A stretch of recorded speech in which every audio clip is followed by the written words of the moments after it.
Baik, terima kasih. Ini ada pertanyaan, tanda gangguan jin sama gangguan jiwa itu bedanya apa?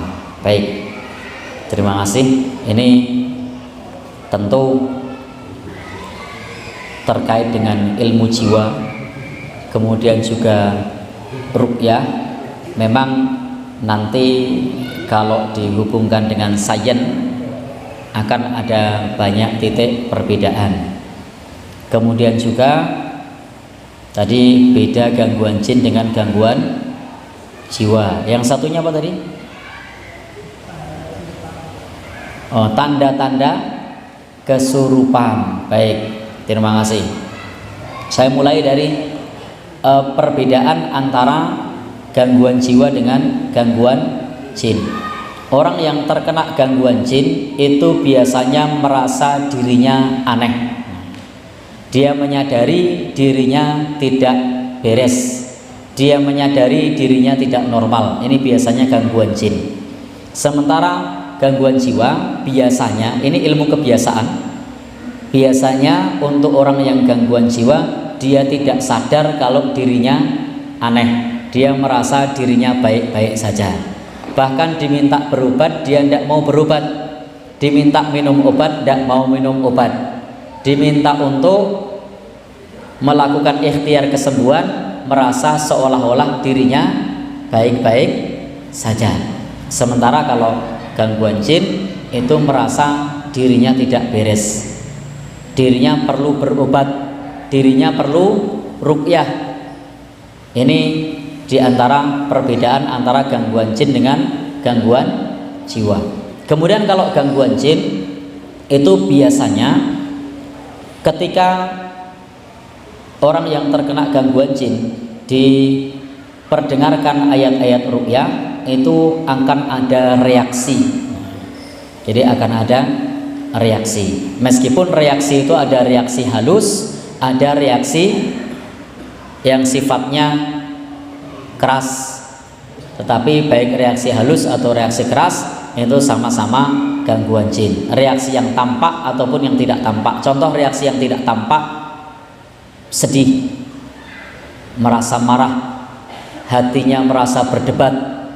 Ini adalah reaksi walaupun orangnya anteng, tapi ditanya perasaannya gimana? Rasanya mau marah, berarti reaksi. Rasanya sedih banget mau nangis, berarti reaksi. Meskipun orangnya diam saja. Sementara kalau untuk gangguan jiwa cenderung ketika mendengarkan ayat-ayat ruqyah itu tidak fokus. Orang yang terkena gangguan jin itu dia biasa misalnya menirukan gerakan hewan, menirukan gerakan hewan yang istilahnya imajinasinya kayak hewan-hewan tertentu misalnya. Ini diantara gangguan jin. Dia sering menirukan gerakan hewan. Contohnya misalnya monyet, ular, atau yang lainnya. Sementara kalau untuk gangguan jiwa memang kadang-kadang juga menirukan gerakan-gerakan tertentu, tetapi cenderung untuk gangguan jiwa tidak beraturan. Tetapi untuk gangguan jin ini cenderung berulang. Jadi cenderung sering berulang dengan hewan yang sama. Untuk gangguan jin itu sering mimpi. Tidak mesti gangguan jin mimpi ya, tapi diantara tandanya adalah sering mimpi dengan mimpi yang sama. Mimpi ketemu ular, mimpi lagi ketemu ular, mimpi lagi ketemu orang yang itu saja.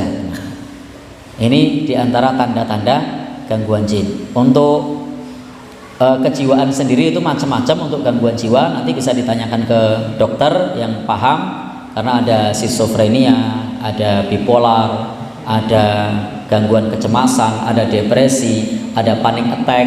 Itu nanti memiliki tanda-tanda yang berbeda. Dan lebih baik nanti untuk gangguan jiwa ditanyakan langsung kepada dokter yang lebih paham tentang gangguan jiwa. Contohnya misalnya bipolar, gangguan mood, atau skizofrenia misalnya, atau misalnya panic attack, atau juga depresi dan seterusnya. Itu lebih jelasnya, lebih rincinya tanyakan kepada yang ahli khususnya pada dokter SPKJ, spesialis kejiwaan. Tetapi secara umum perbedaannya seperti itu.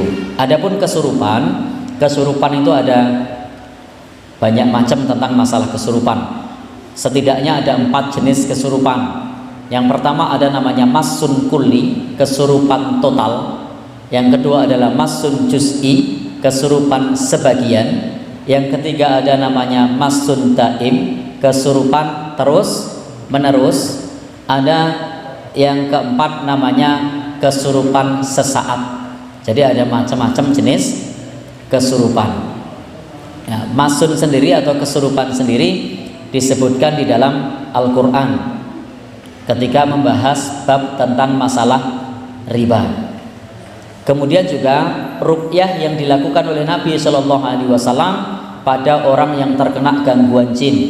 Ini menunjukkan bahwasanya kesurupan itu memang ada, karena Nabi perintahkan kepada jin tersebut untuk keluar, kemudian keluar.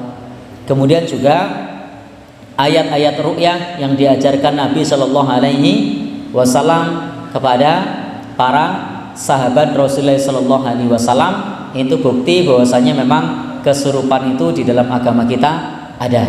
Demikian pula Imam Ahmad rahimahullah taala menyebutkan mengenai bab kesurupan. Dia berkata, lihatlah jin ini berbicara dengan lidah orang ini misalnya. Ini adalah bukti bahwa kesurupan itu ada.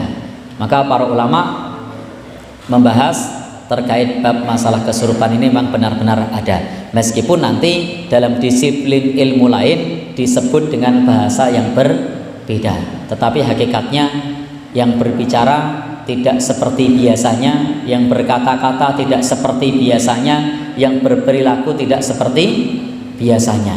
Itu memang ada kalanya sifatnya adalah gangguan jin, ada kalanya itu adalah gangguan jiwa. Jadi bisa kesurupan, bisa pula gangguan kejiwaan. Dan ruqyah sebenarnya kalau kita melihat di dalam bab ruqyah ini adalah doa, dan memang untuk gangguan jin itu akan cepat ditangani secara instan dengan doa atau dengan ruqyah. Tetapi untuk gangguan jiwa memang kalau dengan doa-doa itu butuh waktu yang lama dan harus bersabar. Maka konsultasikan kepada dokter yang paham mengenai masalah gangguan kejiwaan. Kalau memang sakit medis, berobatlah secara medis. Kalau sakitnya non medis, berobatlah secara non medis. Karena pengobatan itu secara garis besar ada 3. Pertama adalah pengobatan yang sifatnya ilmiah, contoh obat dokter. Jadi kalau memang sakitnya itu butuh dokter, maka pergilah ke dokter.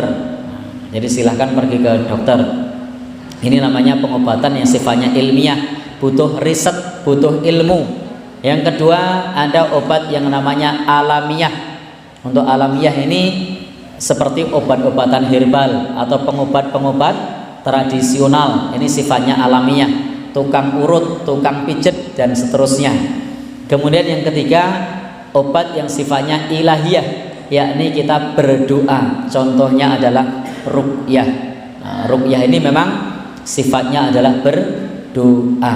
Nah, doa kita, doa manusia untuk bangsa jin itu dikabulkan oleh Allah Subhanahu wa taala secara instan. Ketika kita berdoa membaca bismillah yang tadinya setan sebesar rumah, maka akan kecil, bahkan sekecil lalat, akan dikabulkan instan oleh Allah Subhanahu wa taala. Ketika ada syaitan yang merasuk ke tubuh manusia, dibacakan ayat kursi, maka dia akan kepanasan. Tetapi kalau manusia dibacakan ayat kursi, dia tidak kepanasan, karena doa kita hanya instan untuk bangsa jin. Karena setan itu disifati rojim, marjum, yang terkutuk.